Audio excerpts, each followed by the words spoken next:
Hello class seventh, कैसे हैं आप सब। आज की इस वीडियो में हम देखेंगे क्लास सेवन्थ हमारे अतीत का चैप्टर नंबर 8 और चैप्टर का नेम आप देखो, ईश्वर से अनुराग। ठीक है, तो इस वीडियो में हम इस चैप्टर के क्वेश्चन आंसर्स को सॉल्व करेंगे।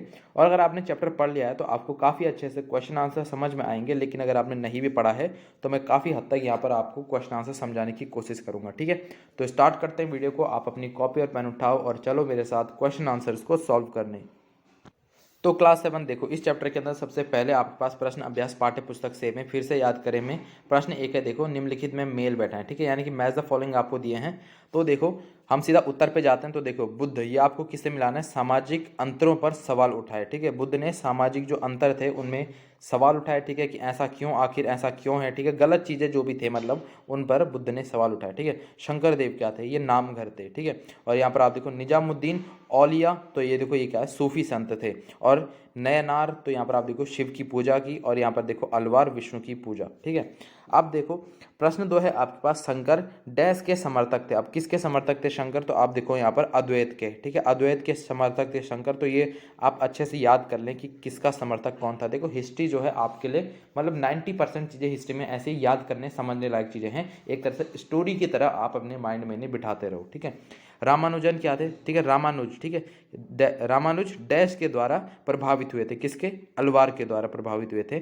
और अगला देखो डैश डैश और डैश, यहाँ पर आप देखो वीर शैव मत के समर्थक थे। तो कौन थे, यहाँ पर आप देखो वसवन्ना, और यहाँ पर आप देखो अल्लामा और प्रभु, यहाँ पर आप देखो अक्क महादेव। ठीक है, ये किसके थे, वीर, आप देखो वीर शैव मत के समर्थक थे ये। बाकी देखो डैश महाराष्ट्र के भक्ति परंपरा का एक महत्वपूर्ण केंद्र था। देखो अब ये क्या था, पंढरपुर। ठीक है, अब देखो आगे यहाँ आपके पास प्रश्न 3 है। प्रश्न 3 में आपको दिया है, नाथ पंथियों, सिद्धों और योगियों के विश्वासों और आचार व्यवहारों का वर्णन आपको करना है। ठीक है, तो देखो वहाँ के जो नाथ पंथ थे, सिद्ध थे, योगी थे, उनके विश्वास और उनका आचार व्यवहार किस तरह का था। ठीक है, यानी कि किस तरह से उनका बिहेवियर था। तो देखो नामपंथी, सिद्ध और योगी इस काल में अनेक ऐसे धार्मिक समूह उभरे जिन्होंने साधारण तर्क वितर्क का सहारा लेकर रूढ़िवादी धर्म के कर्म कांडों और अन्य बनावटी पहलुओं पर समाज व्यवस्था की आलोचना की। आगे देखो, उनमें नामपंथी, सिद्धाचार और योगी जन उल्लेखनीय हैं। उन्होंने संसार का त्याग करने का समर्थन किया, यानी कि जो मतलब मोह माया है वो सब उन्होंने त्यागने का समर्थन किया। और इसके विचार से निराकार परम सत्य का चिंतन मनन और इसके साथ एक हो जाने की अनुभूति ही मोक्ष का मार्ग है। इसके लिए उन्होंने क्या किया, योगासन, प्राणायाम, चिंतन मनन जैसी क्रियाओं के माध्यम से मन एवं शरीर को कठोर प्रशिक्षण देने की आवश्यकता पर बल दिया।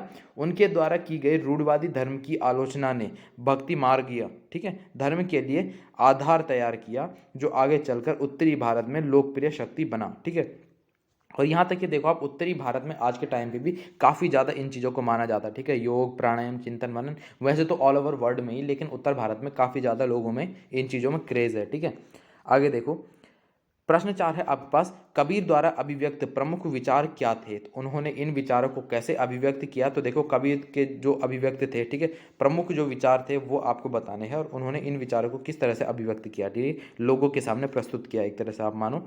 तो कबीर द्वारा अभिव्यक्त प्रमुख विचार क्या थे, कबीर निराकार परमेश्वर में विश्वास करते थे। ठीक है, जिसका कोई आकार नहीं है, कोई रंग रूप कुछ नहीं है। ठीक है, वो मानते थे एक निराकार है, ठीक है, जिसको कि डिफाइन नहीं किया जा सकता। इस तरह से भक्ति के माध्यम से ही मोक्ष यानी मुक्ति प्राप्त हो सकती है, यानी कि उनका मानना था कि एक भक्ति ही ऐसा मार्ग है जिससे हमें मोक्ष यानी कि मुक्ति प्राप्त होगी, है ना।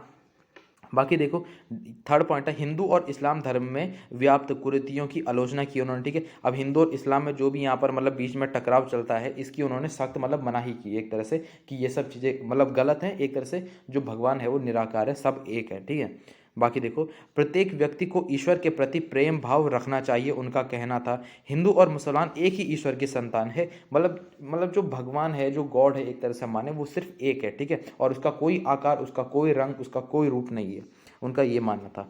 और देखो धर्मों का अंतर अथवा भेदभाव मानव द्वारा बना गया, और हम जो धर्मों में अंतर करते हैं, मतलब अलग अलग तरह के जो धर्म है वो कुछ नहीं है, सब कुछ एक होता है। ठीक है, बिल्कुल मनुष्य हैं, हर एक मनुष्य हैं, ये जो अंतर कर रखा है ये सब मानव द्वारा ही अंतर किया गया है।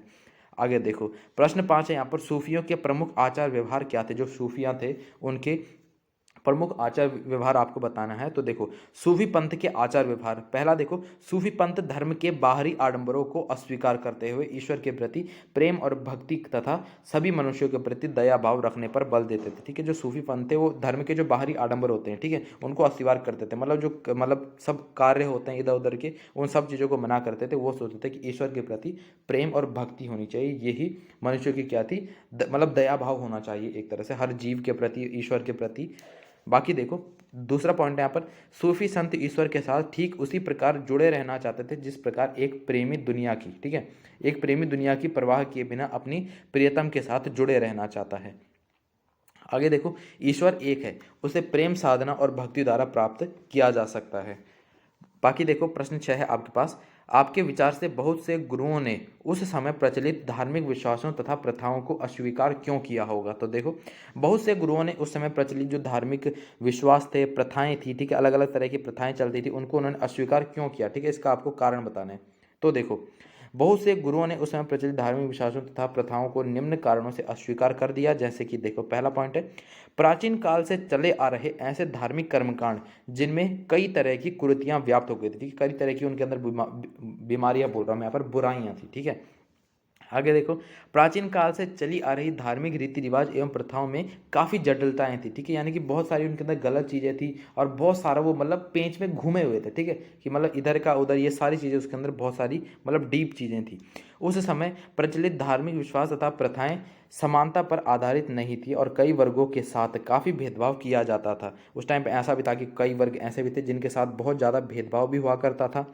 आगे देखो बाबा गुरु नानक की प्रमुख शिक्षाएं क्या थी। अब देखो जो गुरु नानक की शिक्षाएं थी वो उन्होंने बताई थी क्या होती है, ठीक है। तो देखो उनकी शिक्षाएं हैं, एक ईश्वर की उपासना करनी चाहिए, ठीक है। अब ईश्वर वैसे भी एक ही है, अगर हम माने तो ईश्वर सिर्फ एक होता है, ठीक है, जो सबका होता है। बाकी देखो जाति पाति और लिंग भेद की भावना से दूर रहना चाहिए। गुरु नानक जी ने कहा था कि जाति पाति जो होती है, ठीक है, लोग जाति के नाम पर भेदभाव करते हैं, ठीक है, लिंग के नाम पर करते हैं, तो ये सब चीज़ें नहीं होनी चाहिए। आगे देखो ईश्वर की उपासना करनी चाहिए और दूसरों का भला करना चाहिए तथा अच्छे आचार विचार अपनाने चाहिए, ये भी गुरु नानक जी ने कहा है। आगे देखो उनके उद्देश्यों को नाम जपना, ठीक है, उनका उद्देश्यों को क्या था, नाम जपना, कीर्तन करना तथा यहाँ पर आप देखो वंड छकना के रूप में याद किया जाता है।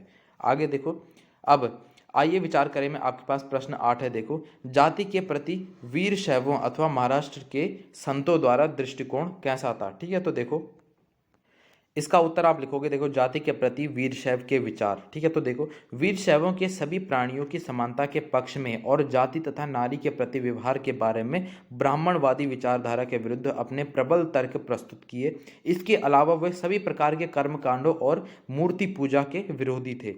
आगे देखो जाति के प्रति महाराष्ट्र के संतों के विचार किस प्रकार हैं। तो देखो महाराष्ट्र के संतों में जनेश्वर, नामदेव, एकनाथ और यहाँ पर आप देखो तुकाराम आदि महत्वपूर्ण थे। तो ये भी आप याद रखना कि जो महाराष्ट्र के संत थे उनके नाम, ठीक है, तो जो फेमस थे जनेश्वर, नामदेव, एकनाथ, तुकाराम आदि ये सब थे, ठीक है।